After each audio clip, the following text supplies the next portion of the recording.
You got 100 restaurants that you're planning on opening? Yeah, man. Say that one more time. 100 restaurants. Yeah, so if you got somebody like, yo, get up, like, let's go, let's get it. Sometimes that's me, sometimes that's her. I tell people all the time, you know, your gut is God, your heart is always gonna love, and your mind is your control. So you can't let those things interfere with each other. It gotta go on a course. It's like a machine. And if my gut ain't right, I'm not right. I don't fight against that. It's not how you start, it's how you finish. It's not a track meet, it's a marathon. Yeah. So you gotta run your race. And sometimes in life, it's just not gonna be pretty in the beginning. And a lot of these people right now try to bust U-turns and come back. It's too late because I got more than them now. Yeah. You know what I'm saying? That's the flex. When somebody was supposed to invest in you and now you worth more than them. Are you chasing to be legendary? Or are you chasing to be a trendsetter, to change people's mindsets? Or are you chasing to be alive when you dead? With Big Dave's is my stepping stone, but my philanthropy work and my community service that I've been doing the whole time I've been here is what's gonna keep me here. The food is good, but the story is better. Welcome to another edition of the Social Proof Podcast. We find dope people that did dope stuff, man. Today is no different, man. I'm really excited about this one. This interview took forever to happen. Forever, bro. We here now. We here now. And I'm sort of glad that we didn't have it before, because every time I see you, you're making an announcement about another move that you made. I'm glad we waited too, because everything happened for a reason. The timing got to be right. Me and you've been around each other a million times, and we always be like, it's time to, for the interview. But I'm glad we waited till right now, because I'm in my season. Yeah. A lot of great things is happening for me right now. All the years, all the hard work that I've been putting in. And now I can, lay the blessings out on your podcast. So that's the blessing. Oh, no doubt. So we were first off, I was really honored you invited me to your house for the cookout. You know what I mean? For sure, because I look at you, my dog. You know what I'm saying?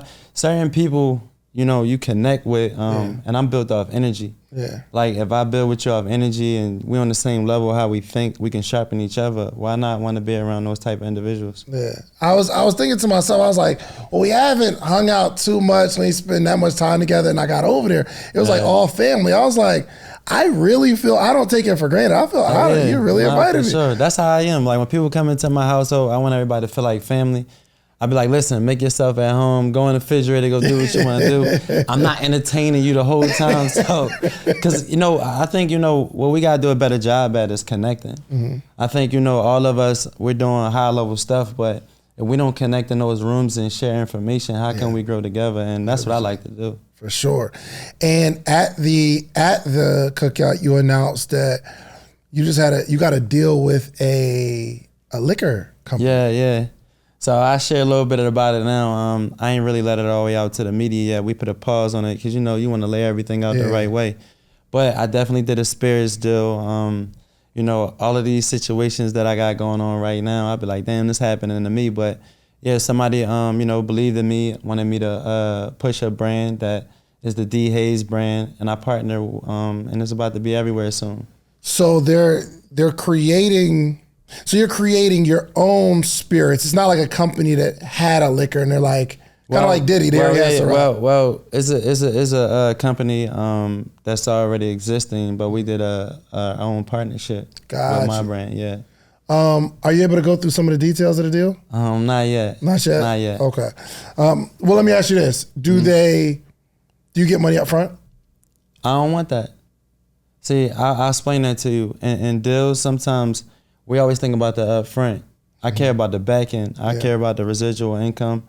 I care about ownership. Yeah. We never had anything growing up. So when things get through at us from the front end, we just want it right now. We be looking at the bag, go put it in the bank account and go do whatever we're gonna do with it. Then later on, we be like, well, I made this company to $1 billion. Like, where's my part? You did your part when they paid you up front. 100%. Yeah. So like, I really pay attention to the big dogs, like how they got there. Like, I got patience. I got something a lot of entrepreneurs don't have. Everybody want to be in that spotlight.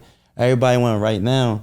But you're going to see who lasted in the end, who did it the right way. Yeah. And I'm doing it the right way. Bro, you just said something that I think deserves a longer conversation around patience. Yeah. We are in a space now where we see everybody's screenshot. Oh, I made X amount of dollars.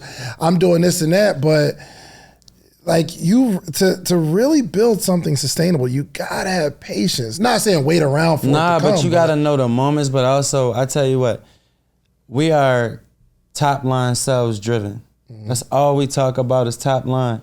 If you get around the average entrepreneur and you ask them what's their bottom line sales, they don't even want to talk about it or don't even know it. For sure. They be like, yeah, I did 20 million, but you might have made $1 out of that 20 million. 100%. I mean, I congratulate you for making 20 million in sales, but how much did you profit? What's your EBITDA? Yeah. Like, what did you bring in home? You know, and that matters. Like when you get in the big dog world, they ain't even talking about top line sales. They talking about, you know, your profit margins. And those are the things that I had to get sharper with because we so top line sales driven, you know, in the culture we in, we want to say how much we made, but no, that's how much you sold. Yeah. That ain't how much you made. Bro, they don't have that conversation. No, man. but see, I like to have that conversation because my company right now, we top and bottom heavy. Yo, and even some people that are listening right now, they're like, yo, there's no way you can make $20 million and make $1. There is a way. Oh, there's a way. I can go back early on, man. I mean, like when I first got downtown, my downtown location, when I had location number 2, and I remember one month, man, I made like $600,000 and I ain't make no money. None. I'm just like, what's going on? But see, the thing is like when you got a cash flow business, when everything is fast paced, if you don't know where your bottom line falls at and where the money starts being made and how many people you need to make that money, you will never know what your profit margins are. Yeah. So you got to go hire the experience you need to do that. And that's what I did because you got to put people around that's smarter than you to be able to understand some things in your business that you just ain't going to know. For sure. You have how many locations right now? So I got 4 in Atlanta that's open right now. I got downtown, Doraville, Jonesboro Road, just opened up Lawrenceville. It's booming. And then I got one on the way in Charlotte, my first out-of-state location. But the 3 in the Mercedes-Benz Stadium, I'm real proud about because you got so many different cultures that come in and out that stadium all through the week.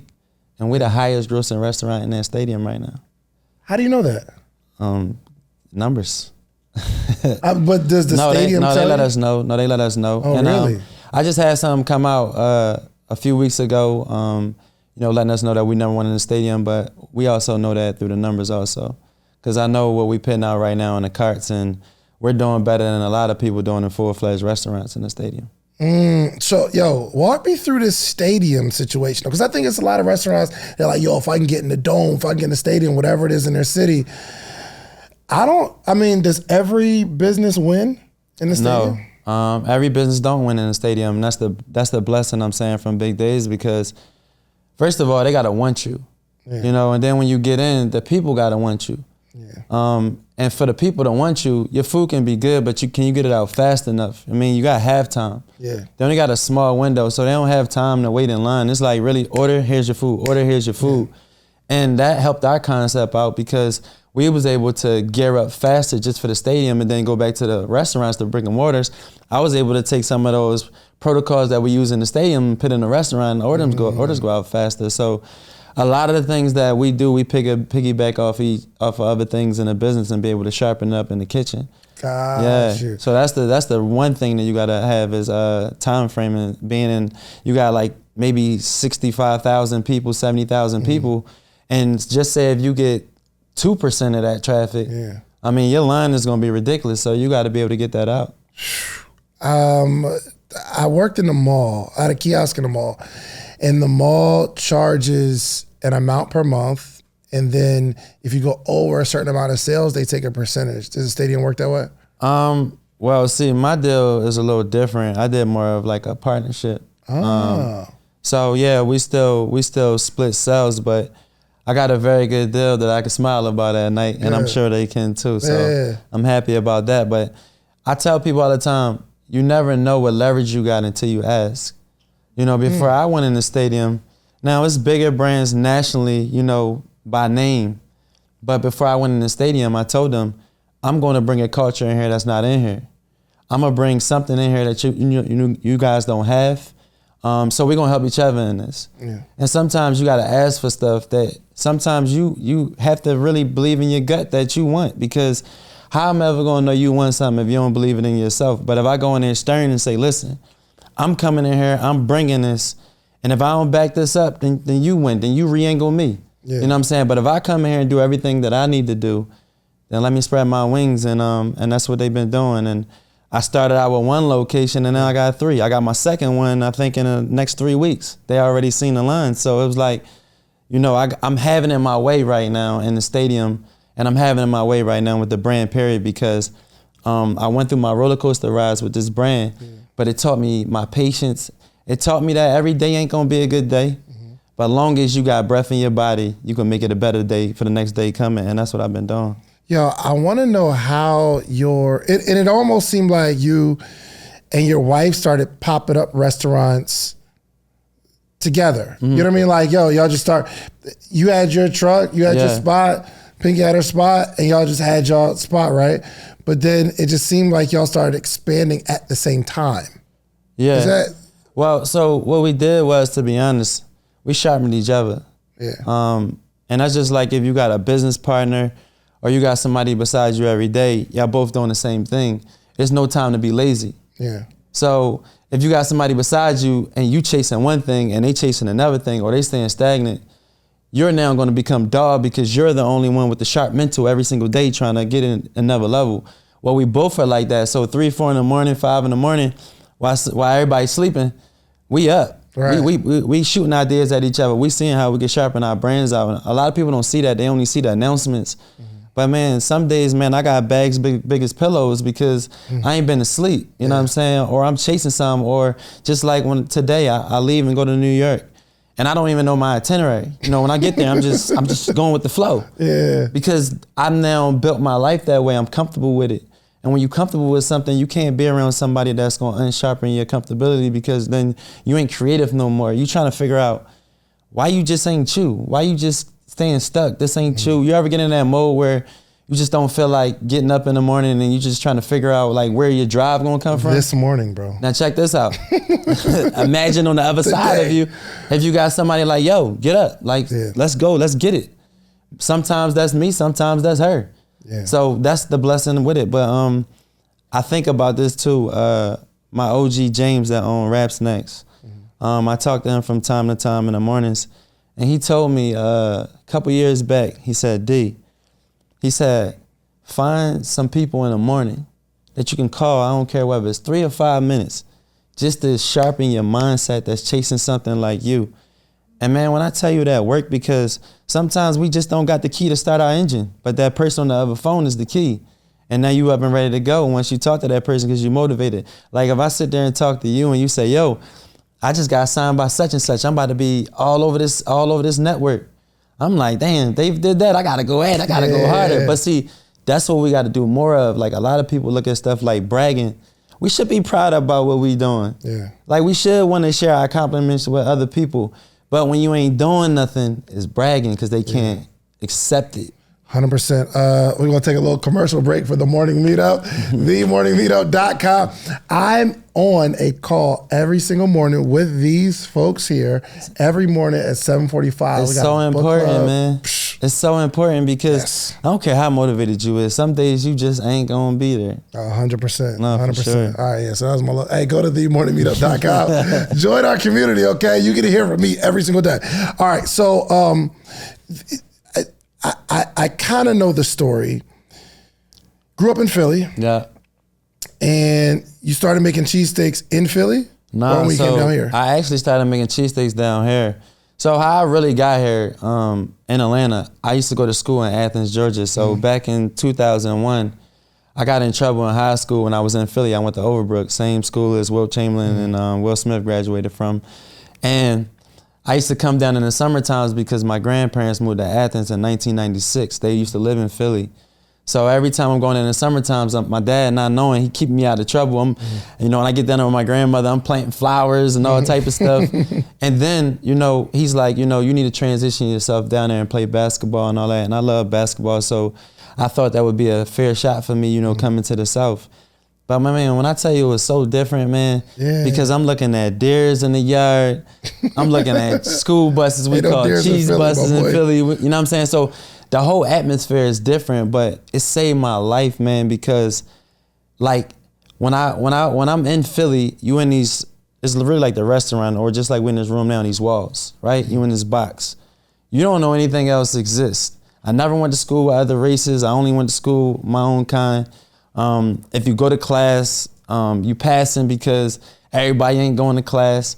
Like, I really went to school in the era where it really looked like Mr. Clark. Eastside High School, like real life. Like, you had to really be tough. Yeah. And when I came down here, I just seen nothing but opportunity. I just wanted it so bad. But then obstacles got in my way along the way. My aunt, she passed away in 2005 to cancer. And that's when my storm started for me, because I lost literally all my family to cancer. One by one. Yeah. So my grandmother had 3 children. My dad was the middle child, but they went out the same way they came. The oldest was my Aunt Teresa. She went out first. Then the second was my dad. He went out right after her. And then the youngest was my uncle Dougie. So when I'm out here and I'm building all these dreams and chasing all these different obstacles in my life, I'm doing it for my people that ain't here. Yeah. I'm doing it to make them proud, because like literally I watched my dad take his last breath right in front of my face, like literally. But I got a chance to talk to him before that happened, and I made him some promises that I was going to better my life. I was going to get out the streets. But what I didn't know is God had an even bigger calling for me than I even thought, because I started having, people around the world look at my story, listening to the things I was doing, and I started motivating so many people. So I'm like, I gotta be the change that I wish to see. I can't have everybody in the world looking at me as a role model, and I'm still doing stupid stuff, or I ain't really practicing my craft. I ain't really learning business. I'm just running it. No, I'm really in business and learning at the same time, and I can sit with the best of them. I don't care if you work for penny or you work for billion. I can get to that level of education with you with no education, because I did it off of just me staying a course and focusing on my journey along the way and being around people that was smarter than me. Yeah. And in Philly, we got this thing where the pride hit hard. We very prideful. Sometimes you don't know that by you not having is your blessing. Because if right now, if you say, D, I'm in trouble, I don't have anything, but I see a lot of willpower in you, a lot of fight in you, I may help you in a different level that you was able to help yourself. Yeah. So sometimes God put us in situations that we get uncomfortable so that we can get the real blessing. And my uncomfortable blessing was me losing my family, me becoming disabled in 2009, having over 5 back surgeries all the way up to 2014. Whoa. So I'm breaking some, I'm dropping something on you that I don't really talk about. Yeah. So paralyzed? Yeah. Nah, so what happened to me is my dad died in 2009. Yeah. I call this my wake up year, because when my dad died, I literally felt like I lost everything. My best friend is gone. I don't have that person I can lean on no more. And then I get hurt. I got disabled where I fell on some ice back in Philly. I had a personal injury. I can't really get into the details of it, but I got hurt real bad, and I had 5 back operations. I'm sorry, I know you can't get into it like that, but were you at work or you? No. I wasn't at work. I was at a condo in Philly, and I fell, got hurt. But that injury set me down for a long time. I had to really get my mental together. I got not just the pain, I got hooked on opiates, real bad. Really? Yeah, man, it was a nightmare. Like I'm not knowing if I'm going to come in, because I'm chasing the pain, but also chasing the addiction. So all of these things in the same year that my father, he passed away, I'm now experiencing something new where I can't take care of myself. I'm going through extremely difficult times. The pain was at an all-time high. I'm taking these pills, David, just like somebody would eat candy, because your body is used to it now. Oh my God. Yeah, I'm going to pain centers couple days a week. I had something in my body called a spinal cord stimulator, right? And it was a machine that they cut me open and put these cords up my spine. And I used to hit the button, and it would massage my spine to make my body feel better. Well, I started getting a bad reaction off of that, so they had to get it up out me. So that was one of my last operations that I had to get. But a doctor, man, I think his name was Bruce R. Heppenstall. He gave me one of my last operations, and I felt like he saved my life, because he gave me a good sense of comfortability with the surgery, but also he gave me a good conversation before he did the surgery. And now I was able to one day, I didn't go to rehab or anything. What was the conversation? The conversation was, in order for me to get my life back, I had to change some things. And that was getting off the opiates because I was so addicted to all this medication. And it was things that I did in the surgery that helped me later on. Like if I would have went with a certain surgery where I got an artificial disc in my back, maybe when I got in my 40s, I would have had to get another surgery. So he did it another way. And I thank him for that forever because I go through a lot of my less days now with less pain. Yeah, but that was just an obstacle again to the journey that I'm living now. I'm able to share this story with people that might be in a painful situation right now where they can't tie their shoes or they can't put their pants on or put their shirt on. And they seeing me right now as a serial entrepreneur, you know, getting up every day, you know, walking without a cane, not taking no medications, doing all these things because your mind got to be the sharpest weapon. I tell people all the time, you know, your gut is God, your heart is always going to love, and your mind is your control. So you can't let those things interfere with each other. It got to go in a course. It's like a machine. And if my gut ain't right, I'm not right. I don't fight against that. And with that feeling. Yeah, that feeling. So the feeling for me getting over this situation, I said I wanted people to understand that it's okay to overcome an addiction to anything because it's no longer your addiction if you beat it. Yeah. You know what I'm saying? Who did you have in that time where you're recovering? Like, I mean, you losing all your family, you're in the worst physical situation that you've had in your life. Was anyone there? To be honest, my dad was and God, because those are the people. It was like, what's that movie, The Sixth Man? I was talking and nobody couldn't see, but I was talking to somebody. Because in my darkest times, like even with me building Big Dave's, you know, a lot of people told me don't do it because it was either too far out the city or I had no business experience. But what else I got to lose?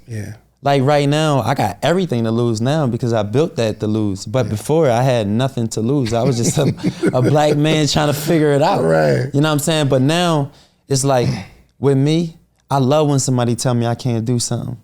I love when you doubt me because you're going to look right back at me and say, damn, I had you effed up. Because I get that extra battery charged in my back. Like, I don't feel like I'm human.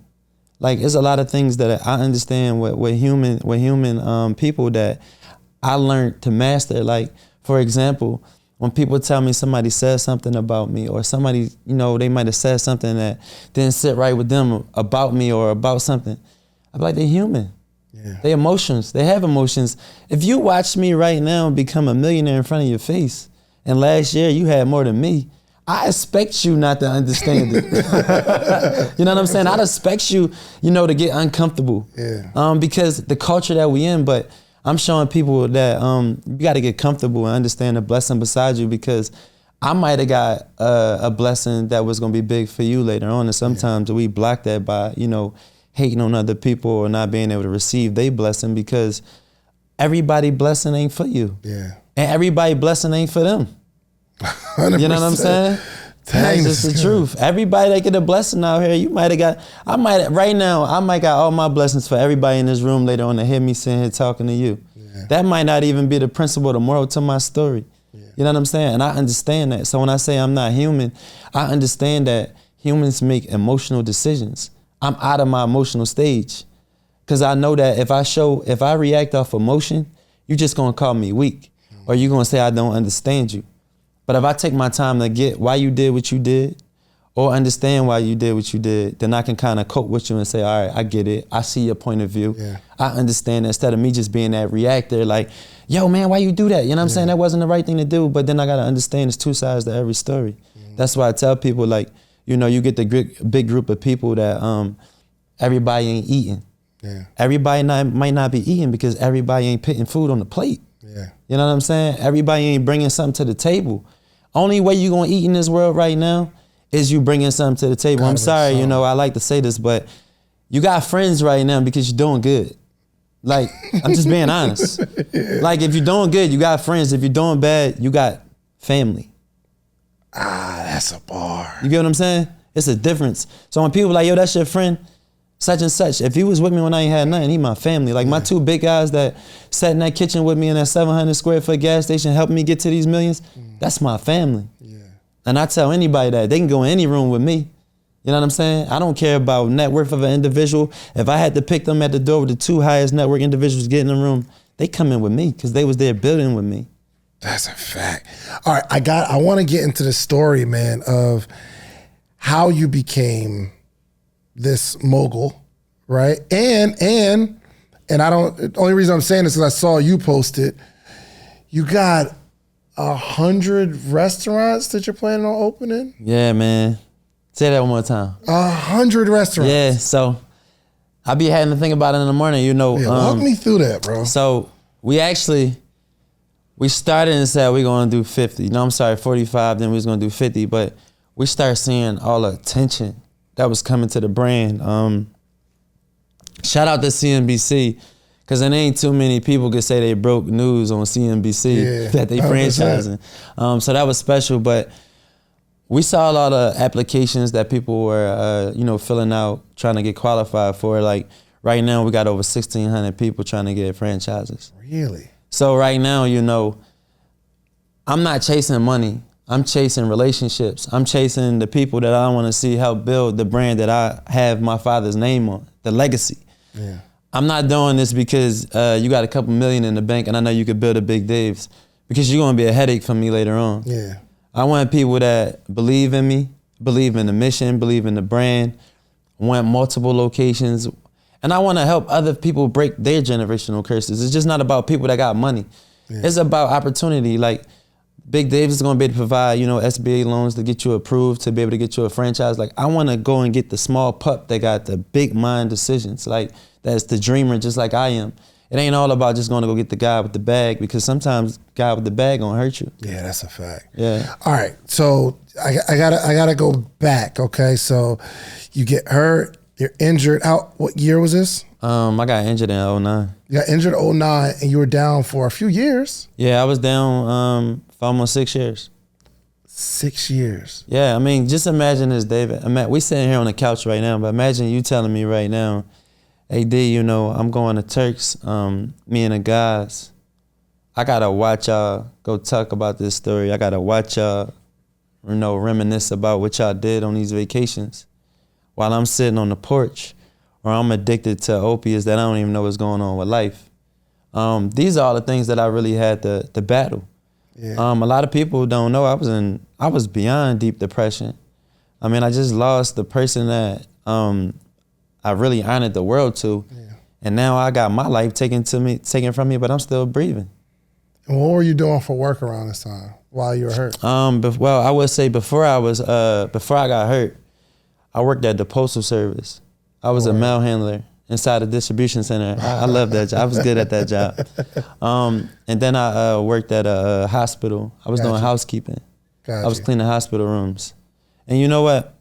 I hope my old boss is gonna watch this, because let me tell you, at the post office, right, when my dad got sick, I never missed one day, never called out, never was late, anything. I was that employee that if you needed overtime, you could depend on me.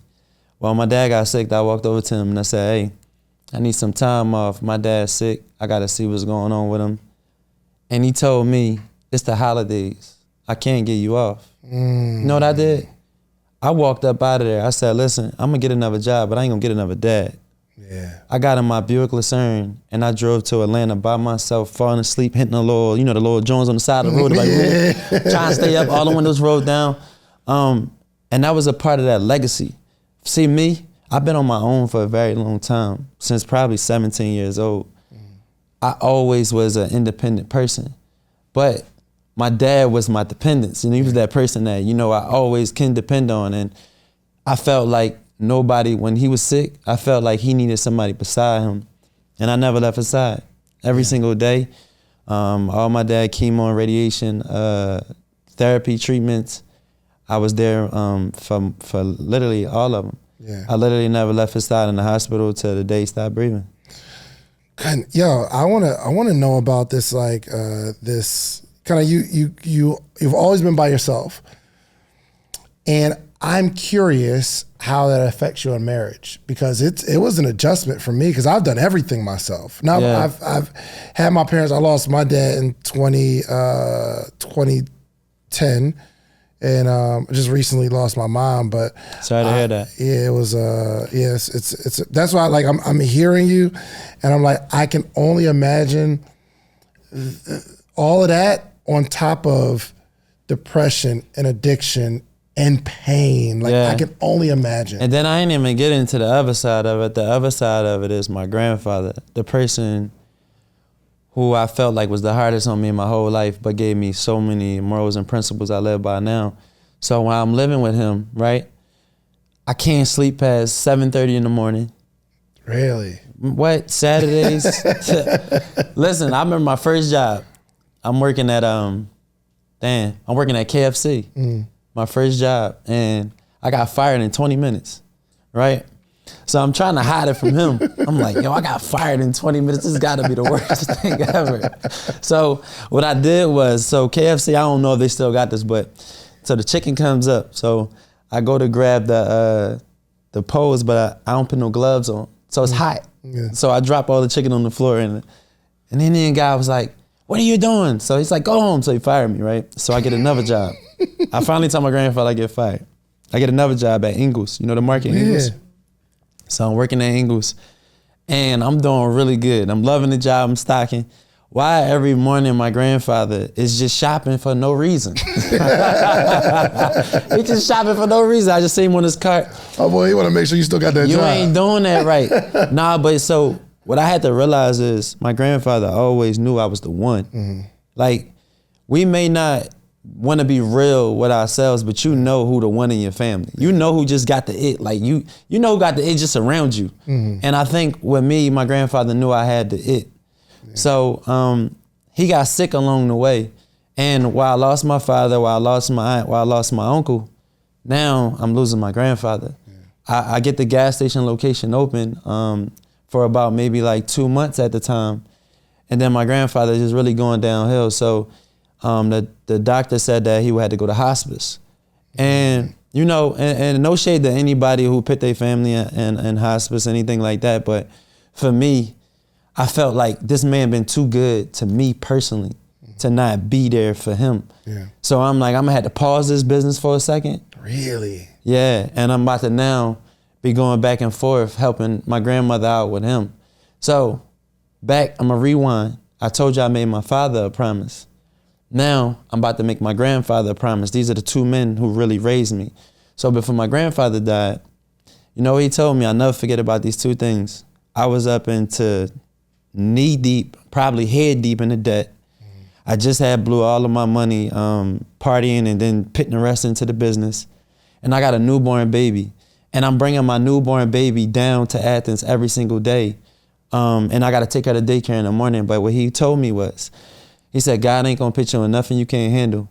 And he said, put the steaks in there. And he told me the oil and water ratio so the steaks don't be greasy. And then the one thing he told me I honor and I stand on that is to take care of my grandmother. And my grandmother lived with me. She been with me every single step of the way since he passed away. And I also told my grandmother she was going to watch me open every single store in front of her face. And I've done 7 so far in front of her face. Wow. Hold on. We gotta talk that out, man. So for me, you know, it gets real personal. A lot of people just see the whole Big Dave's thing and the money and, you know, the cars and all that stuff that I do like. But the real part of this was family, because if I ain't never have the family that I had, I wouldn't be able to get to this point that I'm at right now, because anybody could tell you I love cooking. I love a lot of people at my house. I like being around people. I like people to smile. I like them to feel good. And I like to pick on people who is not doing well, because I want you to understand, like, you're a star too. Like, get out of that quicksand, get out of that mode, like, crank your engine up. Like, I might piss people off that's around me sometimes. I'd be like, what are you doing? Like, you know what I'm saying? But the whole thing is not for me to down you. It's because I want you to meet me in the eye to eye. I want to be able to depend on you just like you depend on me. Yeah. And then we all can win together that way. Man, you know, this is such a powerful story, because there's a lot of people that are complaining about why they can't build their business when they ain't going through half the stuff that you're going through. A lot of the stuff that people are complaining about, it's just emotional issues. No. Like, you just don't feel good. Yeah, Things aren't working out. Just like when you just said the whole patience piece. Yeah. Like, it took you years to put your foundation together. You ain't just have this popping podcast and everybody want to get on it. You had to have something that people look at as special. And you ain't gonna sit everybody in the seat because everybody don't deserve to sit in the seat. Facts. And that's what I tell people, like, everybody not gonna deserve your time. Now, if they gonna earn it, that's something different. But if you already at a point in your life, you know, and it's okay to rewind and go back down and grab the guy, but that guy gotta be something to grab. Yeah. You gotta have something you see in him that or her that you wanna help out because, like I said, it can unsharpen you so fast. And I don't want a bill around me. Yeah. I don't want debt around me. No, I don't, because the thing is like, we're all gonna have our roller coaster rides. I don't care how much money you got. The wealthiest people in the world have bad months. 100%. You know what I'm saying? But this the thing though. You ain't sitting in that though. Yeah. You know that you gotta keep on going. I'm not sitting at the millions that I had before. I'm looking at the millions I got coming. Yeah. You know what I'm saying? Yeah. I'm not sitting in that, because when you sit in that, you ain't gonna get it again. And when you make money your motivation, you ain't gonna get it. That's a fact. I tell people, like, really practice on your craft, learn your business, learn what you're doing, and it's gonna chase you. That's just like if you was a motivational speaker. If everything you said out your mouth was motivational, they gonna pay you to hear it. Mm-hmm. They wanna listen. They wanna get motivated off of it. So just wait your turn and wait your time. Facts. And I wanted to know, again, because I've been married 5 years. You've been married for how long? 3 months now. 3 months. When is the 10th? Oh yeah, 3 months. 3 months. Yeah. What's the biggest adjustments as a entrepreneur doing things on your own? Like, there's a dynamic there that I'm sure your wife loves and hates certain parts of you, right? Yeah. So for you, like, sharing a house with one person and having to be considerate, how are you growing through that? So it's not really hard for us because I think we got married before we got married, if that makes sense. Explain that. Yeah, so we already had, I'm gonna give you the financial aspect of it first. We already had millions together locked in. Like, we already had so much property and stuff already locked in that we was already tied to knot. That's why I thought you was married before you. Yeah, we had so much already. You know, what Pinky and I, what we did was, a lot of people couldn't have done. We trusted each other early, but we came from the same pain. We wanted the same growth. We wanted the same happiness. And sometimes you get lucky enough in life that that person you meet wants everything that you want, so it don't become a challenge or a battle, or why you working so much, or why you doing these things. Now, I will say this right now for us, we about to have 3 under 3. Yeah.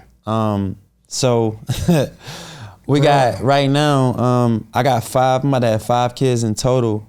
My 2 older girls, Dallas and Denver, they do such a good job with my younger kids. But so sometimes I have father guilt and sometimes she has mother guilt. I mean, that's just the truth. Yeah. And what I mean by that, you got 2 people chasing all day, chasing.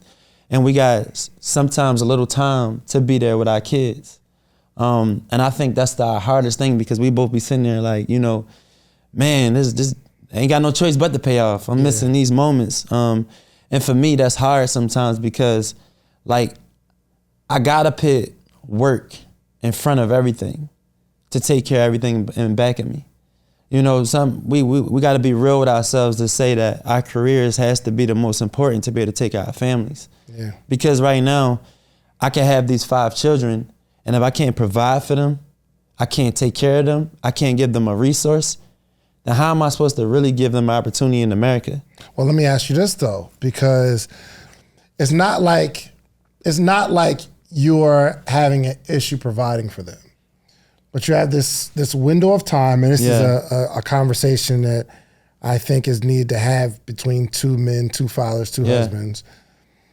I think my kids have taken some of my drive because I'm not grinding like I used to grind. Because I heard you say that before. I be wanting to be at the house. I'm glad you brought this up. I heard you say that before. And that's happened. Like, I'm going to give an example. So we just now, for the last 2 weeks, we've been like the nanny. right? We've been like, honestly, like locked in every single day with the kids, right? And it's been cool.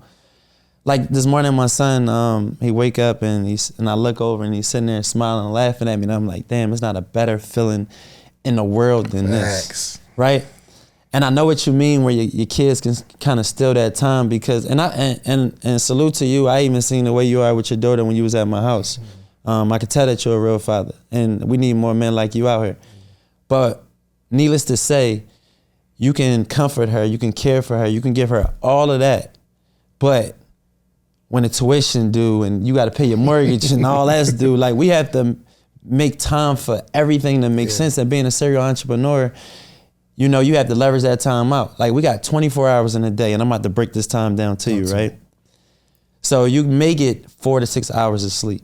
Maybe, right? Then you got 8 to 10 hours, maybe 12 hours where you constantly just on your craft, right? Then you got the other time when you're driving to different places, right? So that's, we don't even count the like the 20 and 30 minutes. That adds up to like 2-3 hours, right? For sure. So you tell me right now, 2 hours you got in the day to lose, to play with your homies and waste time.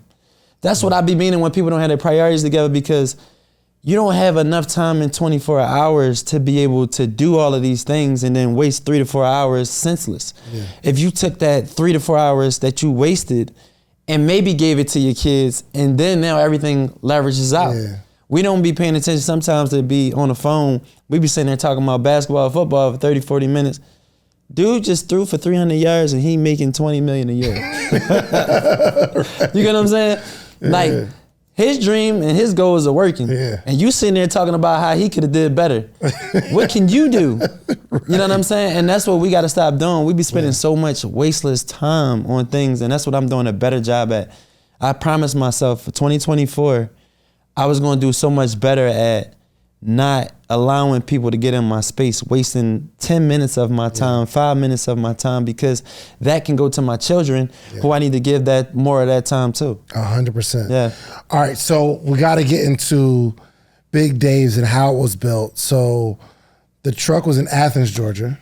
No, so this is exactly how the whole thing went. Okay. I started in a gas station, 2014. The gas station was where? In Dunwoody, Georgia. In Dunwoody? Yep. Oh, around here? Yeah, Dunwoody. Oh. Actually, let me tell you, driving here, I drove past I don't know if you tried that little market over there. It's like a couple little spots in over there.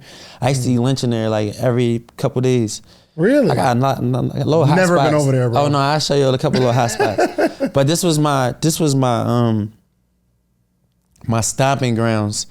This was the gift and the curse, because I got taught to be a man in Dunwoody, and I'm gonna explain to that what I mean by that. Now go back to ego and letting stuff get under your skin. When I opened that gas station location, right? I remember walking over to this white lady and giving her a flyer. She had a minivan, so she had kids with her. I'm like, I gotta start getting in the community. Yeah. She told me to get back. She don't want me to pump her gas. Whoa. Right? So the old me would have just snapped and popped and try to, said things I probably shouldn't have said out my mouth. But I was able to say, you know what? It's cool. I walked back in a restaurant, and I never even shared this part with nobody. And I can remember crying, like a tear rolling down my face like a baby, because I never experienced that part of America. Trying to do something right. You know what I'm saying? I'm like, damn, like I'm trying to do something right. Allow me to do something right. So, moral to the story is, a couple of days later went by. The lady comes back up to the gas station, but she's not by herself this time. It's 2 separate cars. It's her neighbor and her kids, and it's her kids. Well, the lady's kids ran out the car and ran into my location because they seen the Italian ice. Wow. The slushies they thought it was, right? That same lady that I told you that told me to get back became one of my biggest supporters in Dunwoody. Wow. So sometimes in life, we don't understand that how we raised, we just ain't familiar with it. We ain't familiar with certain things that happen in life. So like I said earlier, human, right? And sometimes us being human, we only go off of what we know. Like right now, if you was just surrounded by your culture your whole life, you don't really know how to accept anything else. Yeah. Everything is going to be your culture, your culture, your culture. Yeah. Well, I've been around multiple cultures now, so now I speak for the people. You see how that changes? Yeah. I'm always going to be for my culture. I'm always going to represent for our people because they need to see something good out of what they call bad society. Yeah. But I'm speaking for people now. Yeah. Because I want everybody to understand what this looks like versus being stereotyped by one individual or one culture. And today, I haven't seen her in a while, but when I left, she was literally one of my biggest supporters, bringing different neighbors up, involving me in the community. Yeah. So I tell people all the time, it's not how you start, it's how you finish. It's not a track meet, it's a marathon. Yeah. So you got to run your race. And sometimes in life, it's just not going to be pretty in the beginning. How long were you at that location in Dunwoody? 4.5 years. 4.5 years? Yeah. And what's the agreement with the gas? Did you like work with the gas station owner and they just let you post up? I actually told them, I said, because I couldn't get nobody in Atlanta to rent me a space because I ain't had no business experience. Literally, I had all this money. And I remember I was about to sign a lease. And a lady, I gave her every single bank account I had balance. I gave her everything I had in my name. I even gave her my car titles. And soon I was about to go to sign the lease, she said, me and my husband, we decided to go another route.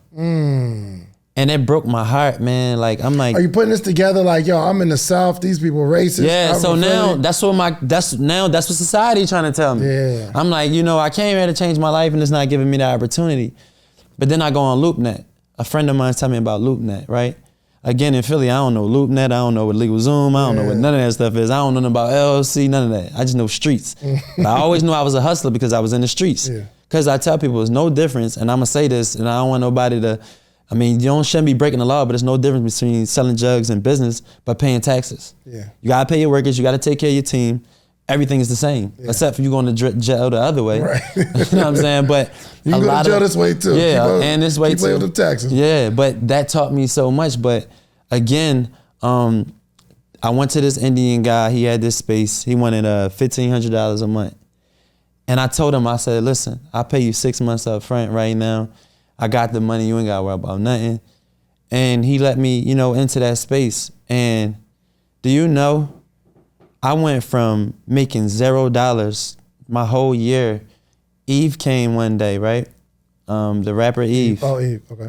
And I was dead broke, man. I'm talking about, I don't even think I had $1,000 in the bank. This is while you had the truck? No, this is before the truck. Before the truck, got you. Yeah, so this is just the gas station. Yeah. So imagine right now, you just had all this money.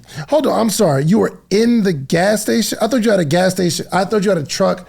No. I got a lot of people think that. No, I had the gas station first. So where sometimes you go to a gas station and they got them weird looking like hot dogs and stuff on the joint. You had a little spot over there? I'm next door. No, you're right. So listen, I'm next door, but I told them, listen, the wall is up. So we ain't looking like we're in the gas station. We're just beside the gas station. So I put this fireproof wall up, right? Mm-hmm. So it cost like 10 grand to put this fireproof wall up. So the concept is switched. Mm-hmm. But I go all this time now, I'm thinking, once I put these cheesesteaks in here, things about to be booming. Yeah. I ain't making no money, man. I'm talking about, I'm driving like a $100,000 car and I got a donut on it and I can't change the tire because if I pay that $350, $400, I ain't gonna be able to buy some food or one of my employees ain't getting paid Friday. Goodness gracious. So I spent the whole year. When I tell you I got it out the mud, bro, I got it out the mud. Like a lot of people think I built this off of my personal injury or whatever. I came here with money. I was broke. I built this off the hustle. Yeah. Listen, you looking at somebody that blew over seven figures and literally started in the gas station and came out the mud to where you at right now, to making the Forbes Top 1,000, to being on the front cover of Essence and all these things. All this happened about me never giving up on my dream. Again, Philly, ego. We built on ego. There's no way I'm going back home so you can call me the donkey of the day. Or he had the opportunity and blew it. And most of all, I would have never fell in with my dad's name on it. Yeah. That's what people don't understand. Like, I looked at investors who told me, I'll pass right now. I'd be like, y'all have no idea. Y'all got a kid who hungry for success because of his father. Not because he want to make money, because he won't die. He gonna live through this. And a lot of these people right now try to bust U-turns and come back. It's too late because I got more than them now. Yeah. You know what I'm saying? That's the flex. When somebody was supposed to invest in you and now you worth more than them. Yeah. You know what I'm saying? That's the real flex. That's lit. All right, so you was about to tell a story. Oh yeah, so to get in this story, so I get this gas station location going, right? And I'm making this chicken cheesesteak with my life depending on that. I got no money, but Eve is here. I'm like, that's the bank right there. That's my bank account. I need her to post this on social media outlets. Did you know her? No. Yeah. I didn't know her. All I knew is I knew a friend of hers. So I got an alley-oop to get her there. And what she told me was, so imagine right now all the people in this room and you telling them, y'all ain't eating this food until I taste it so I can stamp it. So while I got my back turned, while I'm chopping this chicken up to make this chicken cheesesteak, I'm like, you know what? If I fail now, I failed because there's no other resource. I have no more gas in the tank. I have nothing else to fight. I have no money. You know what I'm saying? No nothing. I don't know what I'm gonna do. And when she bit that sandwich, she went crazy. She literally put it on every social media network she had. I had a line the next day out the parking lot. Really? And from that day on, it just been building. 2018, Georgia selected me to represent the company, the whole state in a competition where I ranked top 10 in the world in sandwiches. In Orange Beach, Alabama, being a black man in Alabama, really like probably 2 black people in that whole competition. And I got disqualified in the last round for not submitting my recipe, so you know who would have won. But I take my top 10 because sometimes in life, number one is just about a title. It's about being in the game, and I was in the game. Yeah. And I took it to top 10 against a lot of chefs, and I did it on a barbecue grill. So imagine you come into a tournament to cook, and you thinking you have a flat top, which you cook on, and they don't have that. They just have barbecue grills. So I had to go to Walmart and get a skillet and sit on that like a plate and cook through my disadvantages. Yeah. And I still got there. I gave Bo Jackson a Dave's way, and it was history. This is an incredible story, bro. It's like it really is stealing people's excuses. And if you notice, I don't even share a lot of my story because I wanted people to love the work. Yeah. I could get up there and talk on every podcast I want to right now and tell them everything I've been through, but y'all gonna see what I've been through my work. Yeah. I used to get up there every single morning while I'm chopping steaks and I do videos. I show people me cooking, not nobody hired. I didn't start hiring people till I got enough money to hire people. I was in that restaurant 7 days a week for 5.5 years myself.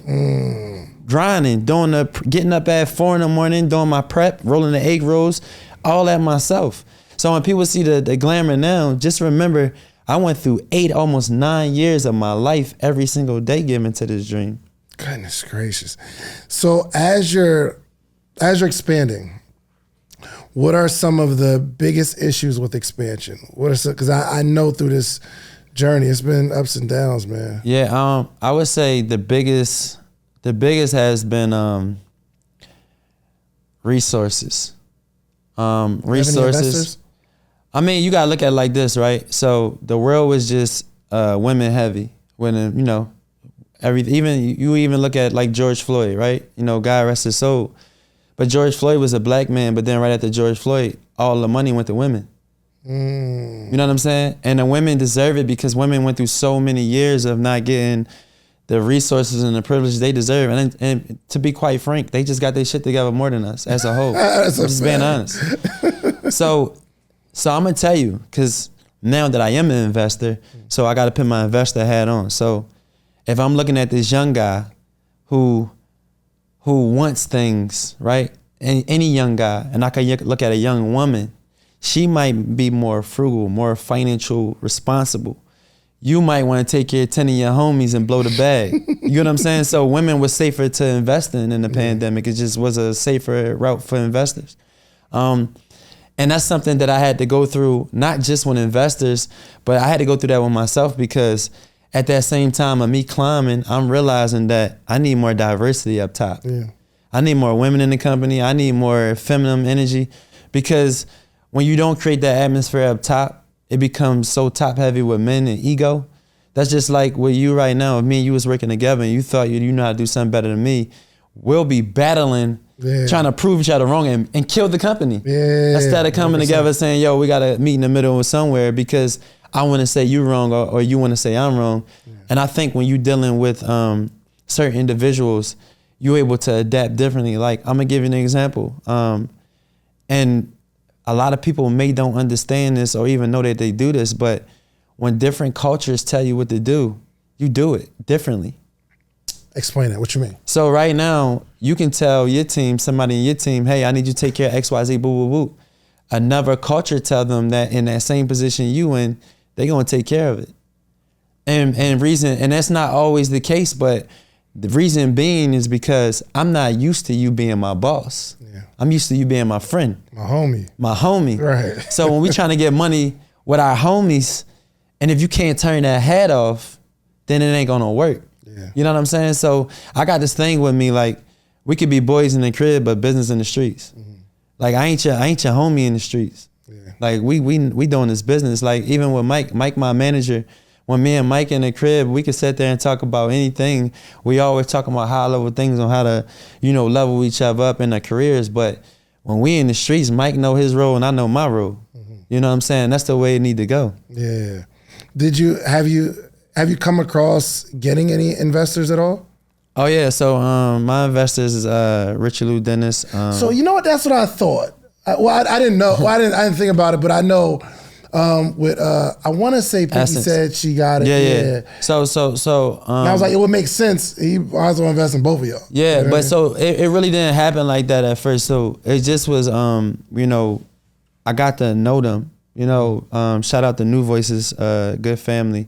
I got to know them and I got to understand them, and we built relationship before investment.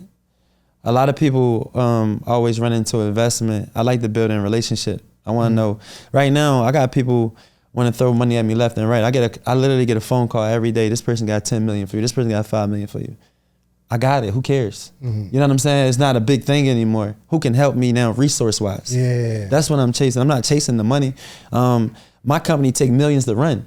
So evidently I don't need millions. Yeah. I need resources. You see what I'm saying? So like, I'm at a stage now where like my payroll is over $1 million. You know what I'm saying? So imagine having to come up with that type of situation to wait on you. Now you get used to that. So now when people throwing the money at you, you like, well, back before I had millions was a lot, but millions spend like water. 100%. But a resource gonna keep you there. Mm-hmm. So right now I'm building resources. I'm building that. And I could have been, had big Daves all over the country already 2 years ago, 3 years ago.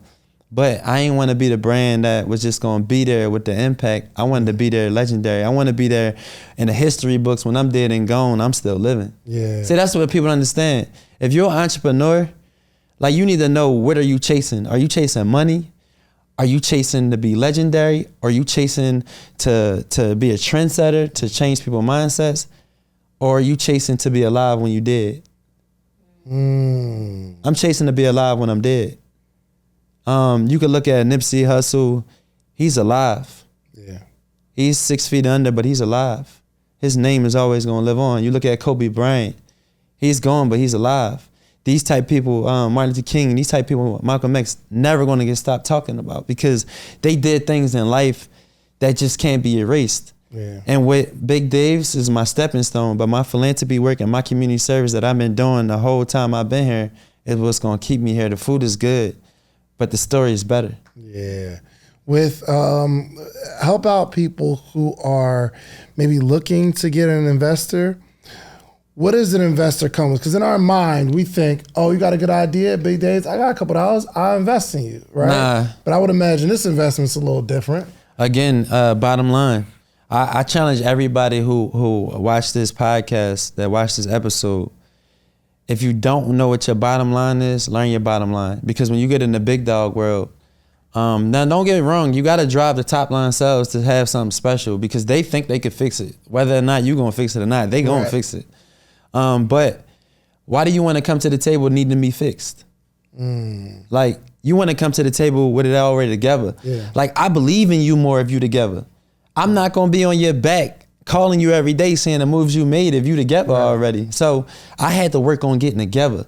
So now that I'm together, My investors ain't bothering me. They know I'm turning it up. They know what I'm going to do. So when you got that type of status, now you can now put that into other people around you, because what we do is we got this thing that just want to look good and don't be good. Yeah. I really want to be good. I don't buy things unless I have stuff coming in to cover it. Mm-hmm. I challenge people to live in their means. And the reason why I say that is because you can't live outside your means and build a business. Yeah. Because your business is going to be the one suffering. And like right now, I have never took a draw on Big Dave's. I've never touched my business account. I've never took a draw out of my company, never. Oh, but you pay yourself though. I pay myself, but I've never took a company draw. Like now, like you got people right now, once they see a large lump sum of money in their account and they know they the founder of the CEO. Take an extra 5,000, 10,000. Yeah. But see, the thing is, right, I can now hire 2 people for that every month. Yeah. You know what I'm saying? If I choose to not take that 5 or 10,000, if I choose to hold on to $5,000, I could say I can give 2 part-time workers that. Yeah. Because you might just go blow it somewhere for your comfortability, but then the business hurting. I could take that $5 grand and put it in the business, and the business getting the needs to have. Yeah. So it ain't suffering. I care more about my business breathing than me breathing. Yeah. And the reason of that is because if my business fell, I felt. It's your status at where you right now can't be rebuilt. Like you cannot take yourself and rebuild this again. Because you are too far gone.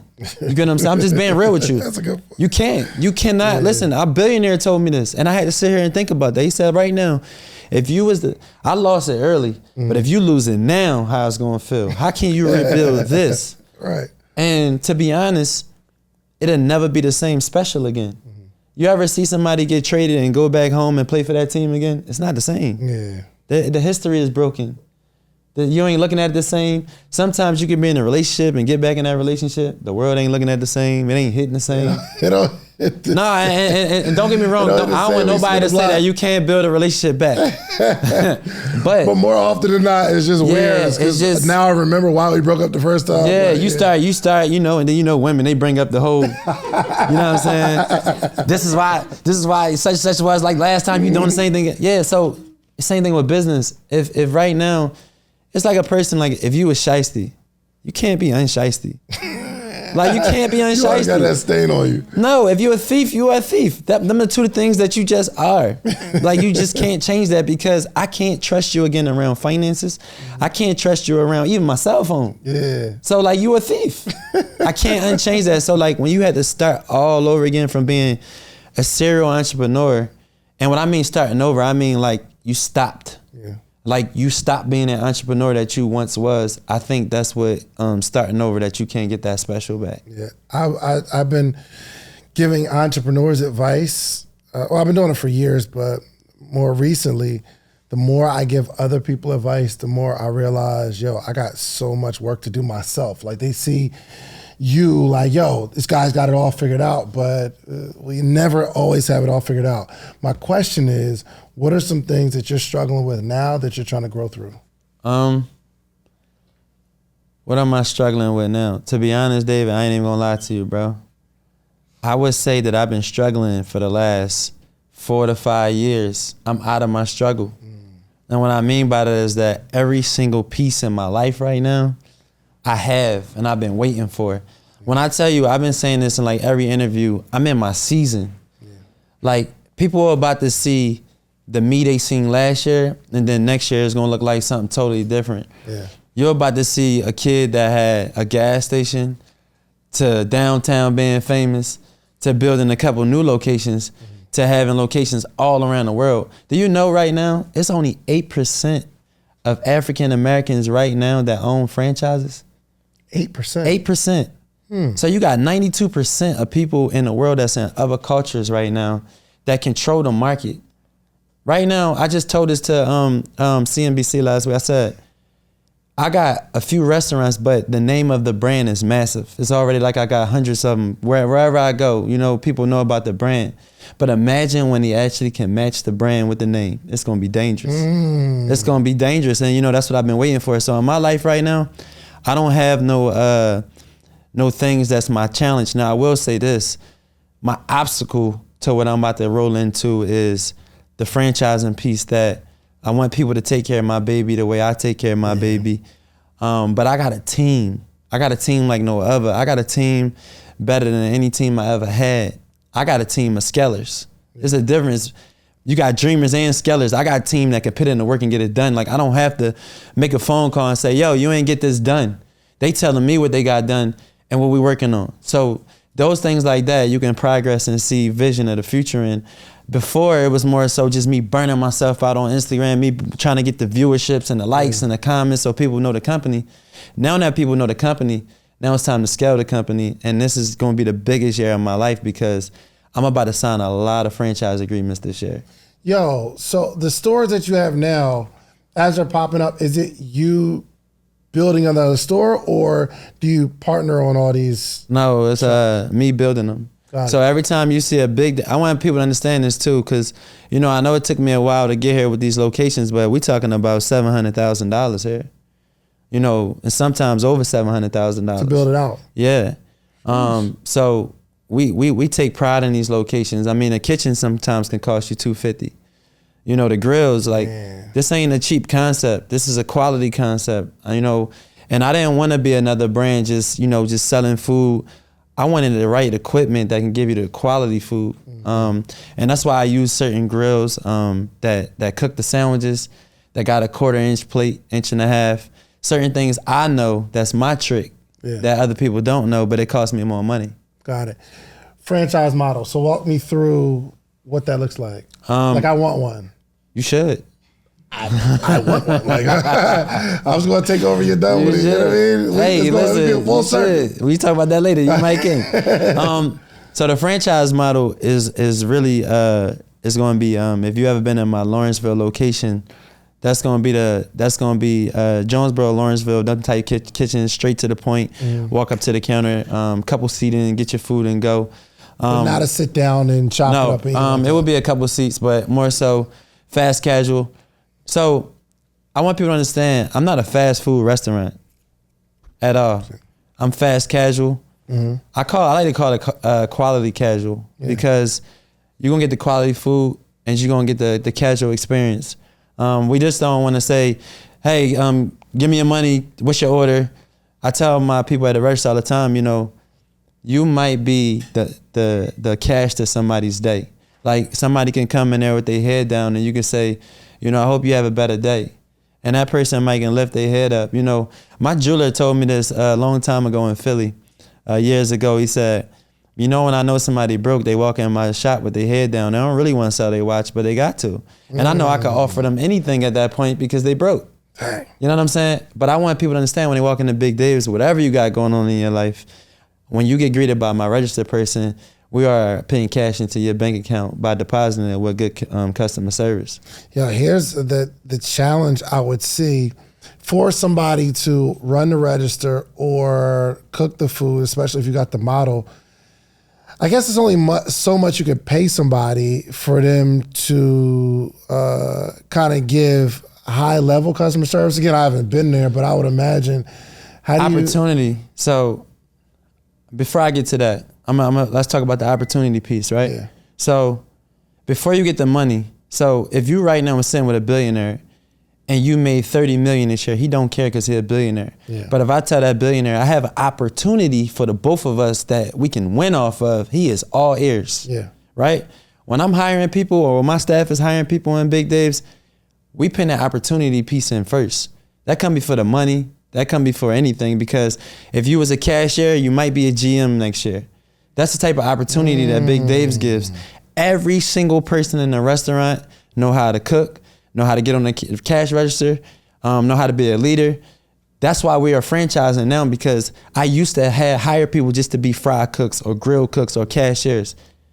Every single person in the kitchen know how to do every single role. So whether they're a cashier now, they know how to do it all, meaning at some point. So I got something called Blue Apron, right? Yeah. My Blue Apron is your graduation, right? So I don't come into restaurants that often as much as I used to, right? So when I come in there for a Blue Apron ceremony, right? My team picked 3 to 4 people that graduated, that's going to the next position. I honor them just like it's a high school diploma. I give them a certificate and I tell them, congratulations, we honor the work. Welcome to your new role, your new position. Nobody's ever saying stagnant in Big Dave's. Like we're allowing you to grow.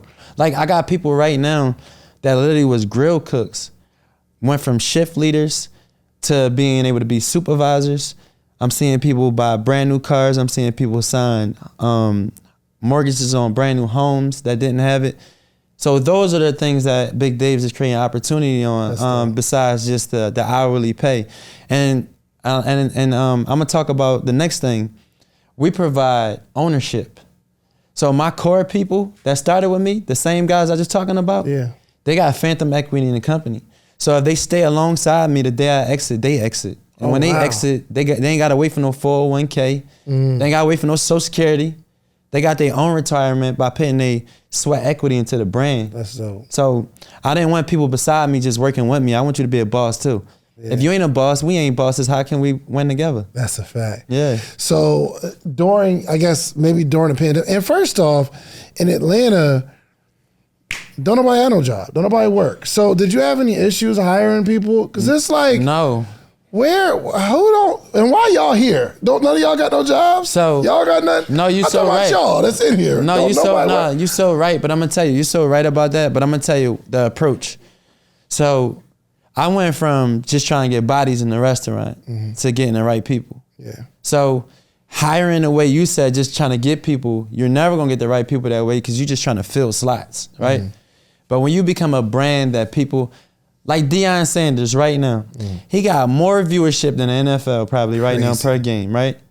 Everybody wants to pay attention to these games because it's history involved in it. It's culture. It's tangible.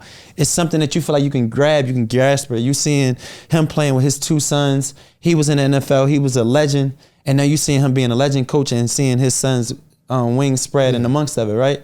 It make you want to lock in. Yeah. But when you see this business and you see a black kid that had a drug background, got in trouble, straightened his life out, the world paying attention to, building it right in front of your face, they want to be a part of it. Yeah. You know, I got guys that get hired and tell me I'm only working here because of you. Yeah. I want to be beside you. How do I work up to get beside you? I say, listen, let the work speak. When the work talk, I'll learn your name. Yeah. And when I learn your name, I ain't going to forget it. Good. You know what I'm saying? Yeah. That's how I think. Yeah, for sure. That's lit, man. Yo, everybody clap it up. It's a good episode, man. You read a lot. What's your personal development routine? So if I told you, you would think I was lying, but honestly, I think it's my wife. I mean, to be honest, because don't start it now because she's walking. No. No, don't do that. No, I'm gonna tell you the truth. It's you know how some people got like role models, or I don't have a role model. No disrespect to nobody that's above me or got to certain levels of success. But y'all did it y'all way, I'm gonna do it mine. I piggyback off of what y'all do and I see it, but I got my own vision to where I wanna do it. And I know I'm gonna do it my way. So I don't have role models. I don't have people where I be like, I study them. I study everybody. I study the guy that you don't pay attention to. I study the little girl who made cakes at night that she got better 3 days after that. I don't study just because you got money. I study because of your hard work. I literally look at people's pages. They have no idea I'm on their pages. Like, damn, I need that type of grind back. I need to get that type of hunger back. You know, because those are the things going to keep you here. Looking at the guy at the top, he got 80 people work for him in the morning. He ain't doing nothing but signing checks and showing up. It looks like he working hard now. I promise you he not. Right. You know, when you at that stage right now in the middle, you still can touch both worlds. You still got to put that work in and you still wouldn't know it like on the other side. But when you already too far gone, I mean, look at that. Look at how many icons that came before us that sometimes they get so far gone. Even if they wanted to help, they don't know how to help. Or they got to hire somebody to help to be able to connect that culture again. Yeah. I don't never want to leave that culture. I want you to always be able to talk to me, feel me, listen to me. I want to always be able to understand you.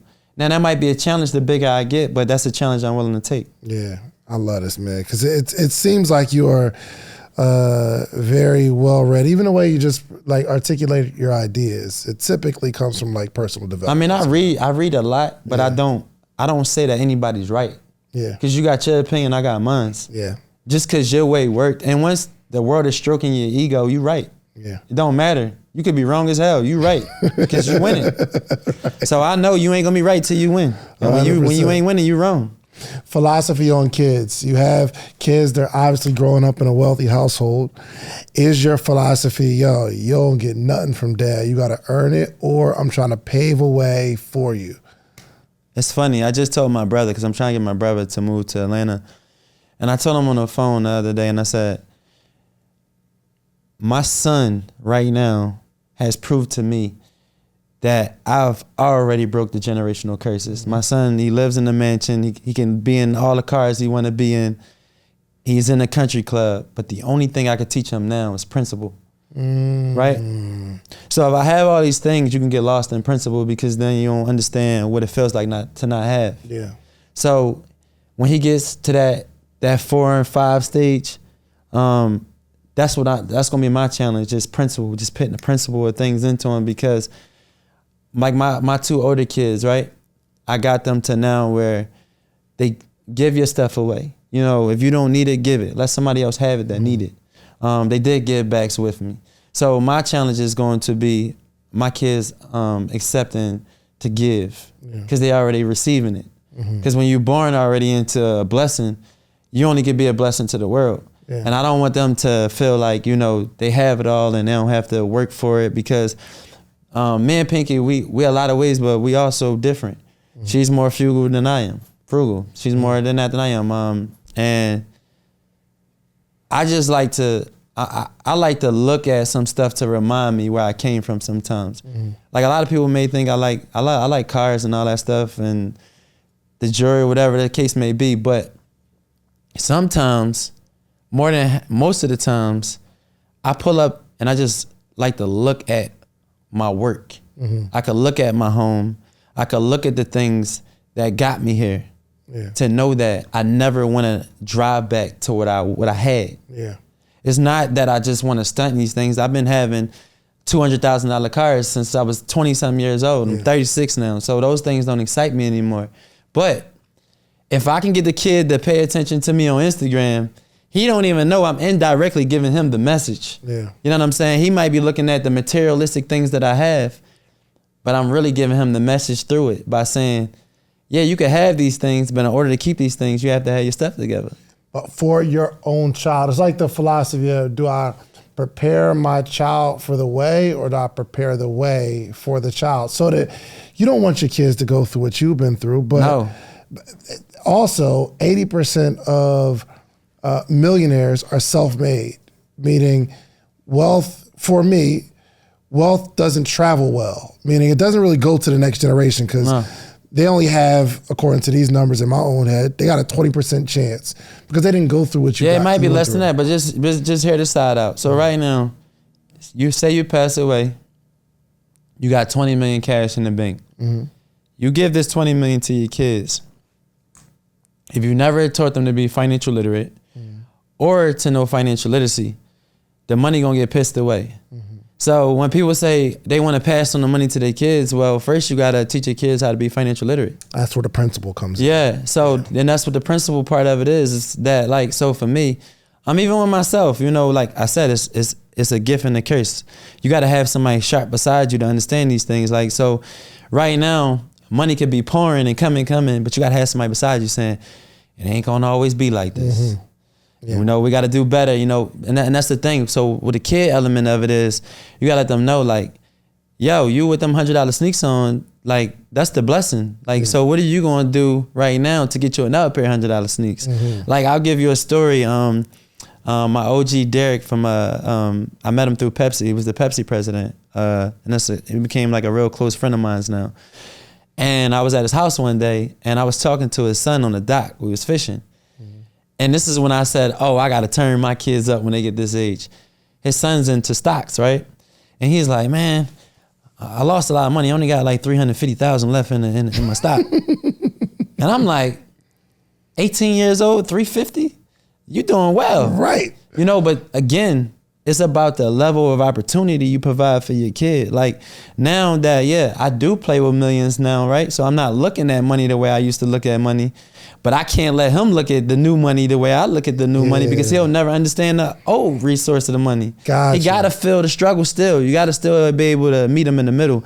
And the way I plan to do that is, you know, when you're looking at chores around the house, that's the old school way. But give them a debit card with a certain amount of money on it and let them get declined. Let them feel how that feels. You know, let them feel how it feel, you know, to walk in the store and they get declined at an early age. They ain't going to get declined when they become an adult. Yeah. So that's the way I see you breaking the curse. Like, let them feel it now. Like, if you got a kid right now and you giving them $50 a month, get a debit card and put the $50 on the debit card. And when they go try to buy that Mocha Control card, they went for $65 and they need $15 to get it, they gonna get declined. And they ain't gonna be able to get it. I can see my son 15 at lunch trying to buy a girl some cookies or something. That joint get declined. She like, he bro. Yeah, because exactly. But think about it. But think about you being called broke at like 10, 11 years old. Like imagine your willpower going to be by the time you're 18. You ain't never going to be broke. 100%. So if you was to see your child right now save $25 out of that $50 and roll over to the next month, you know your plan is working. Yeah, that's good. Yo, clap it up, y'all. This is good. Hey, man, this definitely one of my favorite interviews all year, and I've done a lot of interviews. Hey, man, I told you we was going to break history. 100%. Yeah, this one's going to go.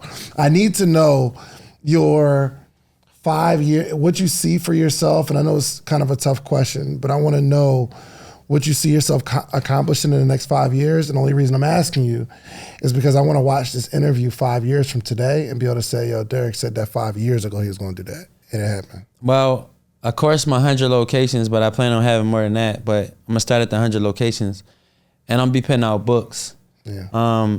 I got a book coming. I've been working on. I'll give you the name offline. Okay, but, I got you. This book is going to be about the woman who had a kid, who had a dream, and no longer can pursue that dream because she got to take care of this child, and the father might not be there. So her dream of being what she was supposed to be for the last 10 years or 15 years got sidetracked. It's time to get back in that dream. What a relatable story. Yeah, and or the guy who got incarcerated at an early age, who was intelligent, was in the wrong car, didn't know that the car had a brick of cocaine in there, and he got sentenced to 15 years in jail, but was supposed to be a basketball star. This is story. This is the book for those people to get back to their life, to say life ain't over. Because guess what? In 2008, they told me mine was over, and I'm looking at you right now, sitting talking to you. You know what I'm saying? So like, until it's over, it ain't over. Yeah. Until you ain't got no more breath in your body, it ain't over. And that's what this book is going to be about. And I feel like this book is needed because it's easy for somebody at the top to tell you what's needed. But when you got somebody that look like you and been through the things that you've been through, you'll listen to them differently because they know your pain. They know what it's like to not have a resource or the principles of life to even be told to them, or even you going out to take a limb for a phone call and somebody saying, oh, that person can't talk to you right now. All of these things we all been through together. Yeah. You know what I'm saying? But those people at the top, they already surpassed all those things. So I'm trying to catch myself right now before that happens so that I can let you know that it ain't over. Man, this was so good, man. I appreciate you coming by. Like, I am inspired. I really want to get to work. Now I gotta have like more locations of this joint. Nah, man. Hey, listen, let's do this again next year, man. You know, we talk about a couple, about 40 deals I done signed by then. Absolutely. And you can tell me about the spirit deal. Yeah, I could dig in more into the spirit deal and all of that, but I definitely appreciate you for everything. Thanks for being here, man. So look, man, let everybody know how they can tap in with you. And you've been doing it all day, but close us out with a word of wisdom. Hey, well, y'all can find me on the business page, Big Dave Cheesesteaks, my personal page, Official D Hayes. Listen, I tell anybody that's gonna watch this podcast that it ain't over. Like, just run your race, stay in your lane. They got 2 yellow lines that you get a ticket if you cross it for a reason. Stay in your lane and you're gonna get to where you're going. You wanna get the ticket, but you wanna get the ticket the right way. You don't want a ticket for getting in somebody else's lane. That's what I would tell people.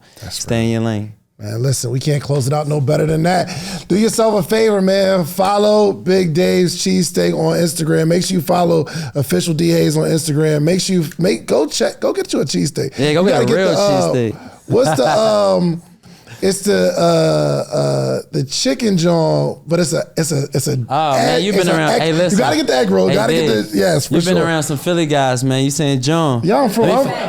Neo. You been around Neo? No. I'm from Warren, bro. Oh yeah, well, I'm across the bridge. You Come know, on. I thought Neo might have gave you the John. Oh no! Don't do me like I'm from the town. But yes, make sure you go. Now, what's the special? Is it Dave's special? It's the Dave's Way. So the Dave's Way is the sandwich I named after my father. It got onions, mushroom, 3 cheese. People that don't eat cheese a lot, vegetables, they all eat the sandwich. What I tell you is, I'm gonna tell you the blessing of this whole thing. Every item that I put on the menu is a hit, but the items I wanted to make personal is the super hit. That's the egg rolls, that's the Dave's Way cheesesteak, and now that's my mother's banana pudding. Ooh, I don't think I had the banana. I'm going to. You gotta go get the banana pudding. Absolutely. Look, man, we cannot close it out no better than that, man. Do yourself a favor. Make sure you follow all the stuff he's doing. Pure inspiration, okay, coming from the mud, and I think it even means more now because I know the story. You know what I mean? I think the story allows us to be relatable. And it's inspiration and motivation. Like, bro, I wasn't disabled for 6 years. I didn't come from what you came from. So now I know if you can do it, I can do it too. Okay, so make sure y'all tap in, and also go get you some social proof. Meaning, go build something, build it really, really big, but document the process because it is your responsibility to come back to your community to teach them how you did it. It's the only way our community grows. All right, like, subscribe, follow. We out.